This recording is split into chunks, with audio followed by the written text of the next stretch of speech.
আচ্ছা এনাম ভাই, এখন বর্তমান যে কাতারের এই পরিস্থিতি, এখন যে বাংলাদেশ থেকে যারা নতুন নতুন লোক ঢুকতেছে তাদের উদ্দেশ্যে আপনি কি বলবেন?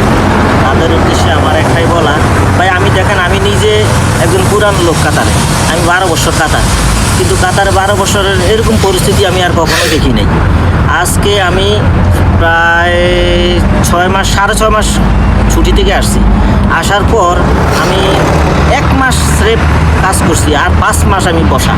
5 মাসের ভিতরে আমার এখন বর্তমানে এমন অবস্থা, আমি যে এখানে রুম ভাড়া দিব, রুম ভাড়াটা আমি জোগাইতে পারতেছি না। আর দৈনিক এমনও মানুষ আছে, হাজার হাজার লাখ লাখ মানুষ আছে অর্ধাহারে অনাহারে থাকে, যার জ্বলন্ত প্রমাণ আমি নিজে। আমি কোনোদিন খবুজ খাইয়া থাকি, কোনোদিন খবুজও মিলে না, আমার এমনও পরিস্থিতি হয়েছে। যাই হোক ভাই, সবার উদ্দেশ্যে আমি বলতেছি, ভাই এই বর্তমানে যারা কাতার আসতেছেন তারা অন্তত এই মুহূর্তে কাতার আসবেন না, এটা আমার বিনীত অনুরোধ আপনাদের প্রতি।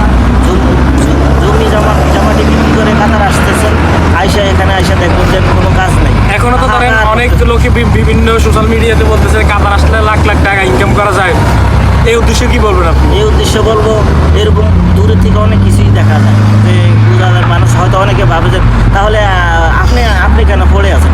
আমি পড়ে আছি কারণ আমি এখানে অনেক দিন ধরে আছি, এখানে আমার কোনো লস নাই। কিন্তু আপনারা নতুন করে যারা আসতেছেন, 5-7 লাখ টাকা খরচ করে আসতেছেন, আইসা দেখবেন যে আপনার কোনো কাজ নেই, আপনার পরে আপনার কিনা এখানে গলা দড়ি দেওয়া ছাড়া আর কোনো উপায় থাকবে না। ভাই তাদের উদ্দেশ্যে বলতেছি, ভাই আমরা যারা মরছি তো মরছি, কিন্তু আপনারা নতুন করে আইসা মরবেন না, এটাই আমার তাদের উদ্দেশ্যে আমার কিনা ইয়া থাকবে আর কি, এই বলার থাকবে যে আপনারা কেউ নতুন করে আইসেন না। এখন কাম কাজ কি, এটা কি কাম কাজ কি চালু হবে নাকি এই পরিস্থিতি থাকবে? কাম কাজ চালু হওয়ার কোনো সম্ভাবনা নাই, দেখতেছি না অন্তত আমরা, কিন্তু তারপরেও এটা আপনাদের ব্যাপার। আমি আপনাদের ভালোর জন্য বলছি, আপনারা এই কাজটা করবেন না ভাই, আসবেন না, এই মুহূর্তে আসবেন না অন্তত।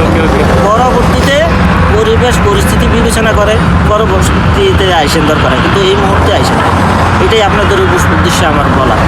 ওকে ভাই, ধন্যবাদ, আপনারা ভালো থাকেন।